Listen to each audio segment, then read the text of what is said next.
বলার কিছু নাই। দেশের জন্য কি করেছেন বলতে পারবেন? যারা কথা বলেন, অনেকে বলে যে আমরা দুইবার কি বলে আওয়ামী লীগকে ভোট দিলেন, বিএনপিকে ভোট দিলেন, এবার আমাদেরকে দেন, আমাদের একবার দেখেন। কেন ভাই? ৭১ আপনাদের আমরা দেখি নাই? কিভাবে মানুষকে কচুকারা করেছেন, কিভাবে দালালি করেছেন, কিভাবে আমার মা বোনদের ইজ্জতে হানি করেছেন, এটা কি আমরা ৭১ দেখি নাই? আবার আরেকজন বলে কি জানেন? ওদের বলার কিছু নাই, বলে আমরা কি একটা যোদ্ধা, বলে ওরা যোদ্ধা, একটা যোদ্ধা ওরা, আমরা মুক্তিযোদ্ধা, ওরা আর একটা যোদ্ধা।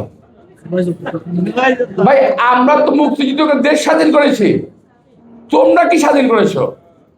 তোমরা একটা অপশক্তিকে প্রতারিত দেশ থেকে বিতাড়িত করেছো, ঠিক আছে, এগ্রি করি, আমি স্বীকার করি। কিন্তু আমরাও আমাদের বয়সে এক সময় ইরশাদের মতো, হাসিনার মতো স্বৈরাচারের পতন কিন্তু আমরা ঘটিয়েছি। আমরা বলি নাই এই জন্য আমাদেরকে মন্ত্রী বানাতে হবে, আর তুমি একটা পতন ঘটাই কাজে আমার মন্ত্রী বানাতে হবে। আমরা মুক্তিযুদ্ধের পরে যা যা কাজে ফেরত গিয়েছিলাম, আমরা কি বলি নাই আমাদের মন্ত্রী বানাতে হবে? আমরা যা যা কাজে ফিরে চলে গেছি, আমরা কলেজে পড়তাম, ইউনিভার্সিটি পড়তাম, সে পড়াশোনা করতে চলে গেছি, তোমাদের মতো লোভ করি নাই।